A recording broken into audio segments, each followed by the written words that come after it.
A happy and blessed morning, Super K Kids! I am your host, Teacher Richard. Good morning, Super K Kids! I am Teacher Kate, one of your learning buddies in this episode. We will take you to another fun and learning journey in our Super K Teleskwela.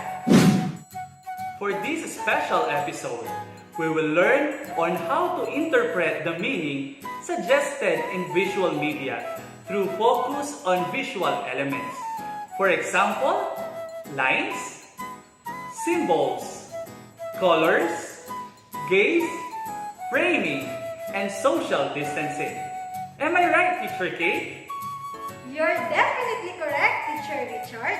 In this episode, you are expected to identify the different visual elements, to interpret visual media through visual elements, and to analyze these visual elements. Let's go, kids! It's time to start your learning adventures! The Super K Teleskwela! Are you now ready to accomplish your first learning task? If so, listen well as we flash on the screen the activity you need to answer.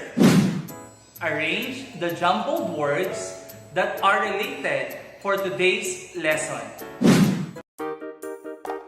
These are any characteristics that we can see, including lines, symbols, colors, framing, gaze, and social distancing.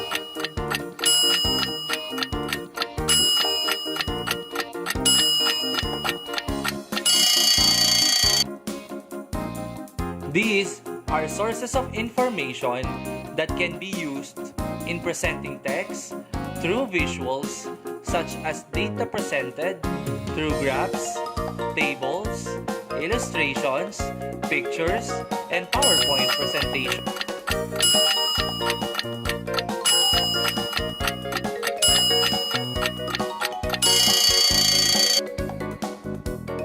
This is something that is seen, such as pictures.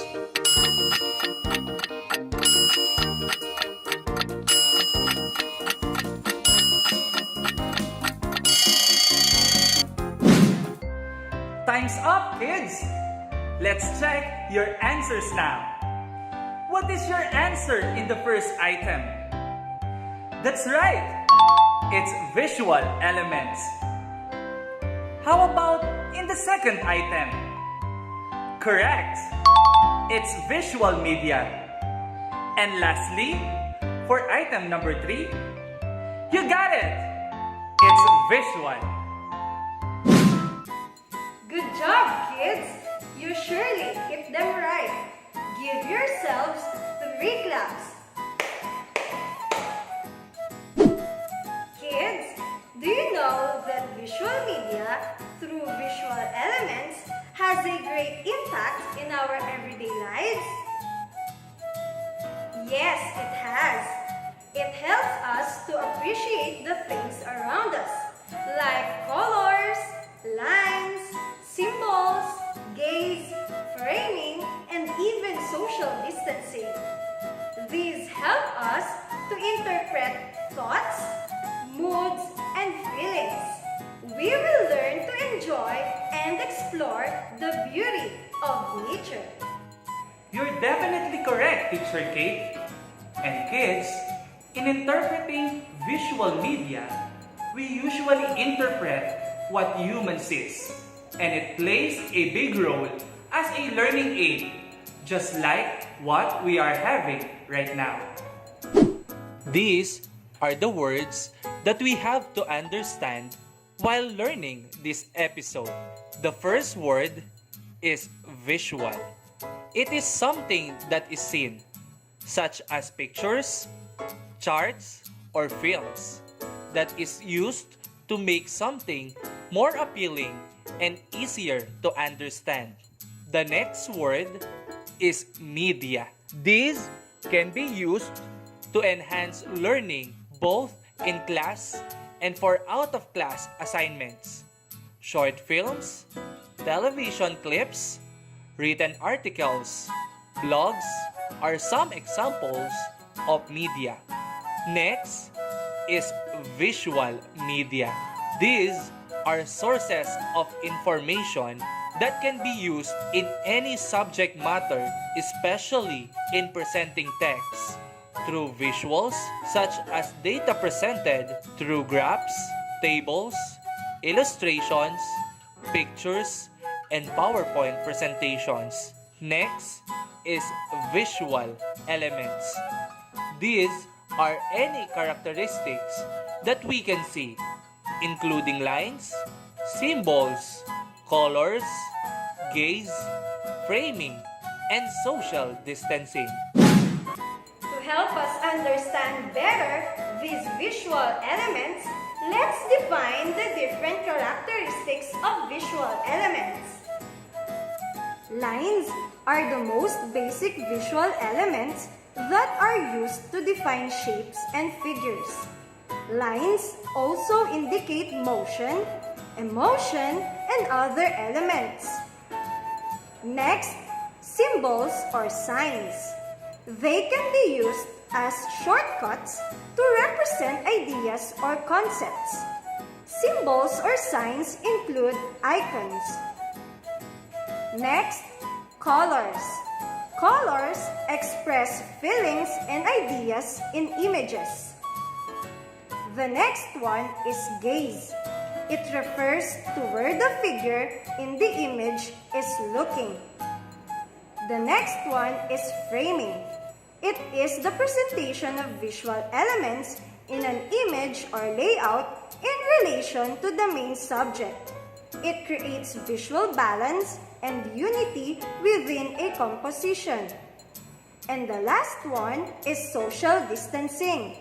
It is the distance between the viewer and subject. It is measured from extremely close to extremely remote. This is based on how comfortable we feel with people being close to us in real-life situations. Kids, were you able to understand the mentioned visual media and visual elements? If so, get ready for our next activity.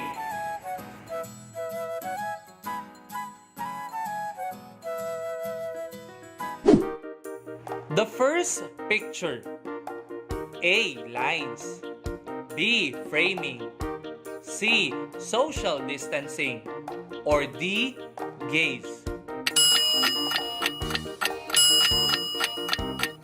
The second picture. A. Gaze. B. Color. C. Lines. D. Framing.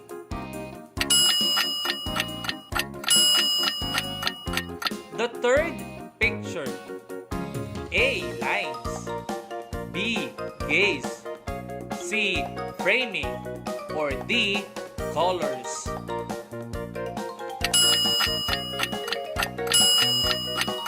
The fourth picture. A. Colors. B. Lines. C. Symbol. D. Social distancing.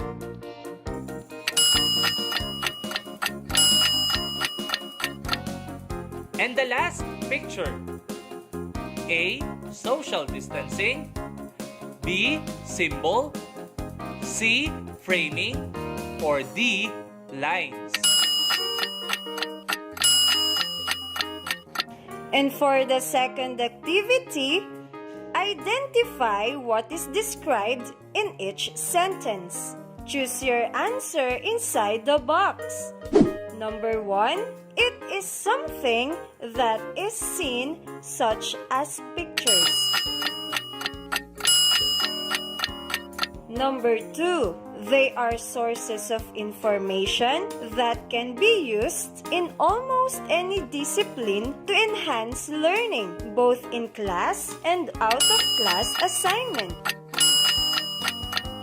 Number 3, a close-up is intimate and creates a connection with viewers, while a long shot creates objectivity and distance. Number 4. It is the way in which elements in a still or moving image are arranged to create a specific interpretation of the whole. And number 5, they can be used to define shapes and figures. When we return, we will reveal the correct answers. So stay tuned after a short break. Batangka Pampanga Super Gang. Batangka Pampanga Super Gang. Trivia time! Think about this. How fast does a human brain process visual information? The human brain processes visual information 60,000 times faster than text. That is why learners can learn easily using pictures or images rather than text. Welcome back, Super K Kids! Now, let's see if you'll get a perfect score by checking your answers. What is the correct visual element in this picture? You're right! It's framing. What about in number 2? Yes! It's gaze. How about in number 3? You got it right! The answer is lines. In number 4? Very good! It's colors. And finally, what is the answer in number 5? Great! The answer is symbol. And for the activity 2, the following are the correct answers. For number 1, it is something that is seen, such as pictures. The correct answer is visual. For number 2, they are sources of information that can be used in almost any discipline to enhance learning, both in class and out of class assignments. That's right! It's media. For number 3, a close-up is intimate and creates a connection with viewers, while a long shot creates objectivity and distance. You got it right! It's social distancing. For number 4, it is the way in which elements in a still or moving image are arranged to create a specific interpretation of the whole. Correct! It's framing. And lastly, for number 5, they can be used to define shapes and figures. That's right! The answer is line. Did you get them right? Congratulations, Super K Kids, for a job well done. Now that you are able to identify and interpret visual media through visual elements, let us see what we have learned. Can you tell what visual media is? Visual media are used in any subject matter, especially in presenting texts through visuals, such as data presented through graphs, tables, illustrations, pictures, and PowerPoint presentations. Wow! You really listened and watched attentively in our discussion. This time, name the different characteristics of visual elements. The characteristics of visual elements are lines, colors, symbols, gaze, framing, and even social distancing. Kids, visual media can be very useful in our everyday lives. Graphs, tables, illustrations, pictures, and presentations make our learning process easier and clearer. More so, interpreting visual media through visual elements helps us appreciate arts and beauty that surrounds us. Visual elements can also help us express our feelings and emotions. Congratulations, Super K Kids! You really did well in this episode. Did you enjoy today's episode? We hope that you learned a lot from your learning adventures. Don't forget the things we have learned from today's episode. Again, this is Teacher Richard, And Teacher Kate, your learning buddies. We will see you again tomorrow. More fun